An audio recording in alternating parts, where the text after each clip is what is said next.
पिछली क्लास में इन्वेस्टिगेशन की प्रोसीजर हम लोगों ने देखा। Police after creation of any offence police information के बारे में इन्वेस्टिगेशन प्रोसीजर स्टार्ट करती है। During investigation police can record statement by statement to witnesses and persons। देखिए 161 का स्टेटमेंट जो होता है ये ड्यूरिंग इन्वेस्टिगेशन एक स्टेटमेंट होता है। ये स्टेटमेंट पुलिस ऑफिसर के द्वारा एक्यूज्ड पर्सन और एनी पर्सन कोई भी व्यक्ति, वो अभियुक्त भी हो सकता है और किसी भी व्यक्ति का एक स्टेटमेंट रिकॉर्ड किया जाता है। वो साक्षी के रूप में भी हो सकता है। वो स्टेटमेंट ऐसे पर्सन का होता है जो उस केस से या उस केस के फैक्ट्स से परिचित है। उस व्यक्ति का एक स्टेटमेंट रिकॉर्ड किया जाता है। वो स्टेटमेंट जो पर्सन देगा उससे पुलिस में भी रिकॉर्ड और ओरल। जनरली 161 में ये प्रोविजन दिया गया है कि पुलिस ऑफिसर जो इस चैप्टर के अकॉर्डिंग इन्वेस्टिगेशन कर रहा है या एनी ऑफिसर जो इन्वेस्टिगेशन के दौरान है इस चैप्टर के अंतर्गत, वो किसी ऐसे स्टेटमेंट को रिकॉर्ड करता है, रिकॉर्ड कर सकती है। Any police officer making in investigation under this chapter और any police officer not below such rank as the state government may be general or specially order prescribed in this behalf, ठीक है, acting on the requesting of such officer may examine orally any person। orally का मतलब यहाँ पर वो police officer जो है जो इस अध्याय के अंतर्गत स्टेट गवर्नमेंट के द्वारा प्रिस्क्राइब किया गया है सच रैंक का, उसके द्वारा जो है पुलिस अधिकारी जो क्या है राज्य सरकार साधारण या विशेष आदेश द्वारा नियुक्त करती है। ऐसे मामलों के तथ्यों परिस्थितियों से परिचित समझे जाने वाले किसी व्यक्ति की मौखिक परीक्षा कर सकता है। यानी 161 का स्टेटमेंट बाय ओरल होगा अकॉर्डिंग टू सब क्लास 161 सब क्लास 1 में दिया गया है। बट पुलिस में भी record by writing any statement given before police officer. लेकिन सब क्लास 2 में दिया गया है कि ऐसे व्यक्ति उन प्रश्नों के मतलब दिया गया है पुलिस ऑफिसर अधिकारी इस धारा के अधीन परीक्षा के दौरान उसके समक्ष किए गए किसी भी कथन को लेखबद्ध कर सकती है। पुलिस ऑफिसर में भी in writing reviews in writing form.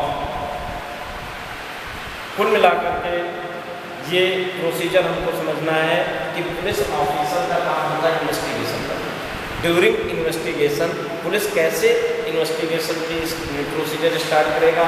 अभी उसको अननोन पर्सन किसी के या साक्षी के बारे में कोई पता नहीं कि कौन इसमें एक्यूज पर्सन है कौन इससे है, तो वो 160 में मैंने पिछली क्लास में बताया था कि ऐसे व्यक्ति को जो मामले से फैक्ट्स एंड सर्कमस्टांसेस से परिचित है उनको पुलिस स्टेशन पर बुलाएगा और such person not calling in police station, इसके बारे में 160 में हमने प्रावधान देखा था। अब 161 में जो पर्सन वहाँ पर फैक्ट्स एंड सर्कमस्टांसेस से परिचित है उनका स्टेटमेंट बाय ओरल और रिटन रिकॉर्ड करने की प्रोसीजर दिया गया है। 161 का स्टेटमेंट होता है। अब देखिए 161 का स्टेटमेंट से थोड़ा हम लोग परिचित हैं और ये जनरली प्रैक्टिकल में यूज किया जाता है। बट 161 की स्टेटमेंट चूँकि बिफोर पुलिस ऑफिसर स्टेटमेंट होता है, जो रिकॉर्ड किया जाता है या ओरल में लिया जाता है, वो 161 का जो बयान बोला जाता है जैसे प्रैक्टिकल की बोलचाल की भाषा में, ये पुलिस ऑफिसर के बिफोर होता है। यानी पुलिस ऑफिसर के समझ, जैसे ही पुलिस ऑफिसर के समझ या एनी पर्सन के समझ कोई स्टेटमेंट रिकॉर्ड किया जाता है, तो सबसे पहले हमको कॉन्स्टिट्यूशन के आर्टिकल 20(3) में कुछ प्रोविजंस दिए गए हैं। सेल्फ इंक्रिमिनेशन का सिद्धांत दिया गया, डॉक्ट्रिन ऑफ सेल्फ इंक्रिमिनेशन, यानी आत्म अभिसंशय का सिद्धांत। मतलब इसमें दिया गया है कि कोई भी व्यक्ति किसी ऐसे स्टेटमेंट को देने से उसे हम बाउंड नहीं कर सकते हैं जिस स्टेटमेंट देने से वो व्यक्ति किसी अपराध में फंस रहा हो या किसी शास्त्र में का भागीदार हो या किसी संपत्ति के संवहन से संबंधित किसी भी वो स्टेटमेंट से फंस रहा हो, तो ऐसे स्टेटमेंट देने के लिए वो बाउंड नहीं है। यानी बाय कॉन्स्टिट्यूशन प्रोविजन में अगर हम जाते हैं तो भी इसके अंतर्गत दिया गया है। माननीय उच्चतम न्यायालय ने Zahira Sheikh versus Gujarat, state of Gujarat राज्य के केस में भी 161 स्टेटमेंट के बारे में क्लियर कट में बता दिया है कि कोई भी स्टेटमेंट पुलिस ऑफिसर के समझ कोई भी तो फैक्ट्स से परिचित या कोई भी विटनेस है देने के लिए बाउंड नहीं है। क्लियर कट में जाहिरा शेख के केस में सुप्रीम कोर्ट ने कह दिया है, ना ही वो स्टेटमेंट देने के लिए, ना ही वो रिटन और ओरल किसी तरीके से बाउंड नहीं किया जा सकता। तो कुल मिलाकर के हम कह सकते हैं कि वो स्टेटमेंट जो होता है बिफोर पुलिस ऑफिसर, अगर उसको लगता है कि किसी स्टेटमेंट को देने से वो किसी शास्त्र का भागीदार हो जाएगा या किसी मामले में वो फंस रहा है या किसी आपराधिक मुकदमे में फंस रहा है, तो देने से वो मना कर सकता है। अगर कोई पुलिस ऑफिसर उसको कंपेल करता है तो वो अगेंस्ट कॉन्स्टिट्यूशन होगा और अगेंस्ट फंडामेंटल राइट्स होगा।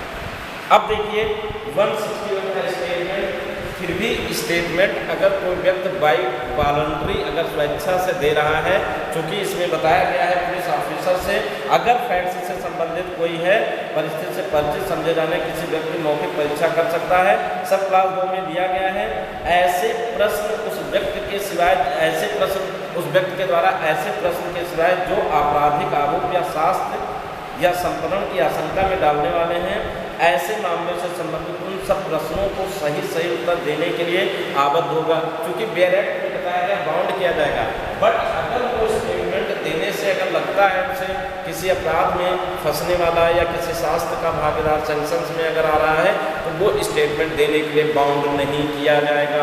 इसको हम सुप्रीम कोर्ट के अभी जाहिरा शेख वाले केस के माध्यम से हमने क्लियर कर में आपको बता दिया। अब देखिए यहाँ पर बताया गया एनी स्टेटमेंट 2013 में अमेंडमेंट करके इसमें एक प्रोवाइजो जोड़ा गया। 161 सब क्लास 3 के बाद में एक प्रोवाइजो जोड़ा गया कि अगर कोई स्टेटमेंट जो रिलेटेड जिसे रिकॉर्ड किया जाता है, तो ऐसा स्टेटमेंट जो है किसी कथन को अब लिखित ऑडियो वीडियो इलेक्ट्रॉनिक माध्यम से साधनों से भी किया जा सकता है। Any statement recording by electronic medium, by audio and video के थ्रू भी रिकॉर्ड किया जा सकता है। अगर कोई पर्सन जो रिकॉर्ड कर रहा है वो इनकैपेबल है, वो किसी जगह जाने में अगर असमर्थ है, तो ऐसे स्टेटमेंट को ऑडियो वीडियो के थ्रू भी रिकॉर्ड किया जा सकता है। ये 2013 अमेंडमेंट के द्वारा ये इसमें प्रोवाइजो जोड़ा गया। अगेन एक प्रोवाइजो इसमें जोड़ा गया कि अगर कोई ऐसा case related to section 354, 364A, 354B, 354C and 354D along with section 376, 376A, 376B, 376C, 376D and 376E से संबंधित सेक्शन जो रेप से संबंधित केसेस हैं या जो सेक्सुअल हरासमेंट से संबंधित केसेस हैं, तथा सेक्शन 509 इन सेक्शन के अंतर्गत अगर कोई स्टेटमेंट आता है ऑफेंस से रिलेटेड, तो ऐसे स्टेटमेंट को रिकॉर्ड करने वाला कोई ऑफिसर्स या पुलिस ऑफिसर्स जो होगा वो कोई महिला या वोमेन या कोई महिला कांस्टेबल पुलिस ऑफिसर होगा, या किसी पुलिस जो है वो फीमेल पुलिस पर्सन के द्वारा ही ऐसे स्टेटमेंट को रिकॉर्ड किया जाएगा। ये 2013 के बाद में 161 सेक्शन के कानून के थ्रू ये जोड़े गए प्रोविजन। इन प्रोविजंस का मतलब ये हुआ कि अगर कोई स्टेटमेंट महिला अगर दे रही है, वो भी इस केस से संबंधित है अगर स्टेटमेंट, तो जिससे उसे महिला पुलिस ऑफिसर के सामने देने में किसी तरीके से कोई प्रॉब्लम हो, इसलिए ये ऐसे सब प्रोविजंस किए गए। अब आता है 161 स्टेटमेंट को हम लोगों ने समझ लिया, इसकी कॉन्स्टिट्यूशन की भी इसमें हमने बता दिया कि कोई भी स्टेटमेंट ओरल बाय रिटन किसी भी तरीके से देने के लिए कोई किसी को बाउंड नहीं कर सकता, पुलिस ऑफिसर बाउंड नहीं कर सकता। बट अगर कोई स्टेटमेंट दे भी दिया गया है तो अगला सेक्शन 162 में बताया गया है that statement given before police officer. तो अगर मान लीजिए वो दे भी दिया गया, अगर मान लीजिए वॉलंटरी दिया गया है, फिर भी ऐसे स्टेटमेंट को अगर पुलिस ऑफिसर ने रिकॉर्ड किया है, बाय राइटिंग किया है, तो उस पर सिग्नेचर वो नहीं करेगा। एकदम क्लियर कट में आपका पीसीजे की क्लास एग्जाम में भी पूछा जाता है, अंडर सेक्शन 161 स्टेटमेंट जो दिया जाता है किसी विटनेस या किसी भी पर्सन के द्वारा, तो ऐसे सिग्नेचर पर क्या सिग्नेचर साइन किया जाता है स्टेटमेंट में, तो ऐसा कोई प्रोविजन नहीं है इसमें। अगर वो 162 में बताया गया है उसे साइन करना कंपलसरी नहीं है। एकदम क्लियर कट में 161 के बयान में एकदम क्लियर कट में कह दिया गया है ऐसे स्टेटमेंट को साइन करने की आवश्यकता नहीं है। अब आता है पुलिस के द्वारा किए गए कथन हस्ताक्षर न किया कथन का साक्ष्यकरण, एविडेंशियल वैल्यू 161 का स्टेटमेंट की एविडेंशियल वैल्यू क्या होगी। मान लीजिए कोई स्टेटमेंट आपने 161 में रिकॉर्ड कर लिया गया है, तो ऐसे स्टेटमेंट का एविडेंशियल वैल्यू यहाँ पर हमको देखना है एविडेंस एक्ट के अंतर्गत, उसे नेक्स्ट क्लास में हम लोग देखते हैं। पहले हमको यहाँ पर थोड़ा 161 के स्टेटमेंट का प्रैक्टिकल अप्रोच देख लेते हैं।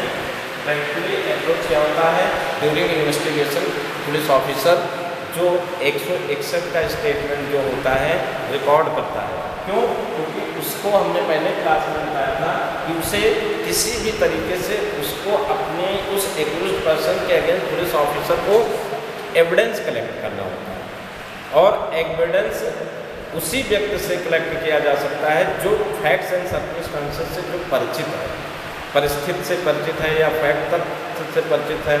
अब वो जो मौके पर जो आई विटनेस है वो जो उस केस से रिलेटेड स्टेटमेंट देगा या कोई भी जो स्टेटमेंट देता है वॉलंटरी या किसी तरीके से, तो ऐसे स्टेटमेंट के बेस पर पुलिस एक पुलिस रिपोर्ट तैयार करती है, तो वो स्टेटमेंट जो है the part of police report भी हो जाएगी। अब उस पुलिस रिपोर्ट के थ्रू अगर उसको लगता है कि कोई ऐसा स्टेटमेंट दिया गया है, तो वो जो विटनेस और फैक्ट्स से परिचित कोई पर्सन होता है, तो जब केस उसका आफ्टर कॉग्निजेंस के बाद में ट्रायल जब होता है, तो during trial as a witness वो आई विटनेस या अदर विटनेस वो कोर्ट के सामने प्रोड्यूस किए जाते हैं। तो स्टार्टिंग इनिशियल पोजीशन से कह सकते हैं very first statement given by exam witness or a person before police officer under section 161 statement, और वो स्टेटमेंट एक प्रकार का ऐसा होता है जो फर्स्ट इन्वेस्टिगेशन से रिलेटेड स्टेज पर होता है और इस चैप्टर के अंतर्गत, और इसके कॉन्सिक्वेंसेस मैंने बताया। और नेक्स्ट 162 में इसके इफेक्ट्स एंड उसके स्टेटमेंट की एविडेंशियल वैल्यू पर हम फोकस करेंगे। और ये पूरा स्टेटमेंट जब पूरी क्लास को मैं एकदम क्लियर करने चल रहा हूँ कि जैसे from the lodging of FIR और NCR में कैसे पुलिस इन्वेस्टिगेशन करती है और इन्वेस्टिगेशन करने के बाद कैसे स्टेटमेंट को कलेक्ट करती है और कैसे स्टेटमेंट के आधार पर साक्ष्य इकट्ठा करता है, और पूरी तरीके से हमने बता दिया इन्वेस्टिगेशन की प्रोसीजर क्या होती है, इन्वेस्टिगेशन के बाद में कैसे कैसे केस आगे बढ़ता है। उसकी कड़ी में आज हमने 161 के स्टेटमेंट या बयान या इससे संबंध में जो साक्ष्यों के स्टेटमेंट हैं उनसे रिलेटेड प्रावधान बताएं। इनकी पूरी सीक्वेंस को, हमारी सारी वीडियो को एक सीक्वेंस में देखेंगे तो आपको पूरी याद से ले करके और कैसे पुलिस इन्वेस्टिगेशन करके कैसे ट्रायल करता है, ये पूरे प्रोविजन को बहुत अच्छे सिस्टमेटिक तरीके से इसको क्लियर कर देंगे। आज की क्लास में इतना ही है। 161 स्टेट